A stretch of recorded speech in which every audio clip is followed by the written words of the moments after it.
Hi there, welcome to News Weekly. I'm your host, Martha Momombe. Here's hoping that you had a good week. We're going to have a look at some of the stories that we will be covering on News Weekly. First stop, Zanu PF Youths clash in Harare South. 22 people die in Manchester Arena bombing. Donald Trump embarks on his first foreign trip. And Caps United takes the win against USM Alger of Algeria. Now, rival groups of Zanu PF Youths clashed in Harare South this past week. They named a few political bigwigs from the ruling party whom they say are selling state land using the ticket of Zanu PF. Now, the youths say that they want these people out of Stoneridge. But here's the problem. The youths seem to be clashing because one team is supporting the other and the other is against one of the political bigwigs. But let's have a look at some of the demonstrations that were taking place this past week in Harare South. The same person ndiyakuya futhi kuno akupega futhi chikoro saka tiri kuramba tiri kutungamirira wemayouth eHarare South tiri kuramba vari kuenda kunze uku vonotora vanhu voti vada $100 vatora $100. Hatisi kuda land invasion, hatisi kuda land barons panyaya dzekutengesa mastands. Ike nezvionai chiyangu akapa vanhu kugara zvakanaka, but ivo vakusvika vakupinda panzvimbo dzezvikoro, which means vana havasina kwekudzidza. Ende tapedza kudaro futi ka vanhu vakaita seivava vanouya vachiunza vanhu kuna Glenview inyaya yekuti vari kuda kusvibisa nyika, kuti nyika iringoramba ingoita nyaya yeland invasion. Kana vaida mastands vanofanira kuenda kucouncil vopiwa mastands zviri pamutemo, munhu wogariswa zvakanaka zvinoita kuti mangwana chero ukati ndine pekugara. Now, 22 people died while 59 others were injured when a 22-year-old Salman Abedi blew himself up at a Manchester arena after Ariana Grande's concert.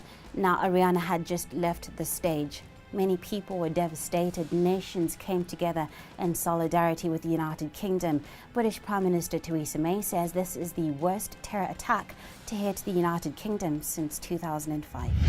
Everyone just started running, people were screaming and crying. The Ariana Grande concert had just ended, the pop star off stage when a loud explosion rocked the arena. Oh my God. What's going on? What just happened? In this dashcam video, if you look to the left, you can see the flash, then hear the blast, causing pandemonium inside and outside the venue. U.S. President Donald Trump embarked on his first foreign trip.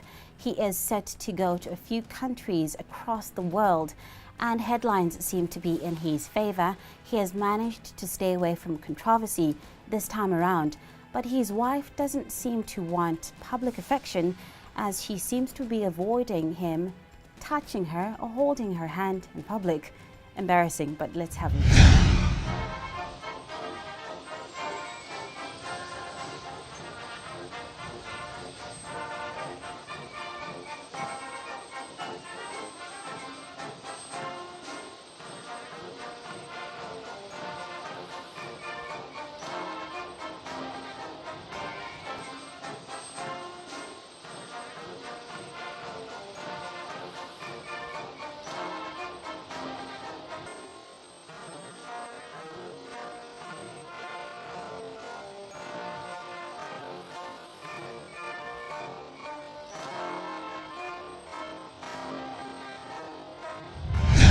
In sport news, finally, Caps United won against USM Alger of Algeria in a CAF Champions League encounter as they scored 2-1 against the Algerians. Ronald Choutillo scored a brace to make the team as well as the country proud. They were desperate to get maximum points for this one, and that is exactly what they got. Let's have a look.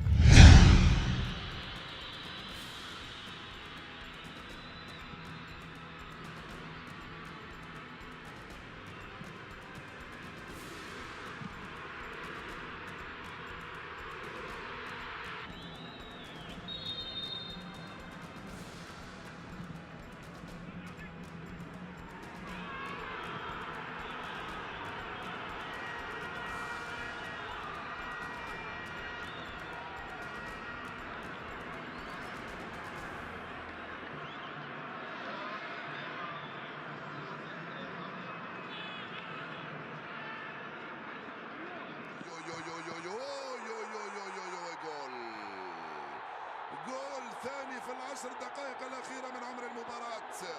هاو الدفاع اللي كنا نتحدث عنه في الشوط الأول بأنه باسيف، بأنه دفاع يتفرج على اللاعبين تاع زيمبابوي وهم يدعبون الكرة.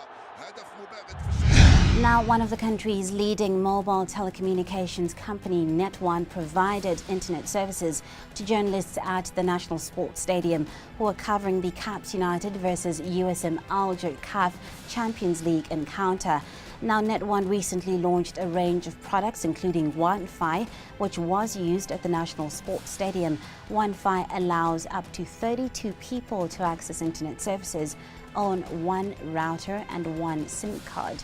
Innovative stuff there from Net1. Now, that is a wrap of all the stories that have been making headlines this past week. Join me again next week for another edition of News Weekly. Until then, stay safe. Goodbye.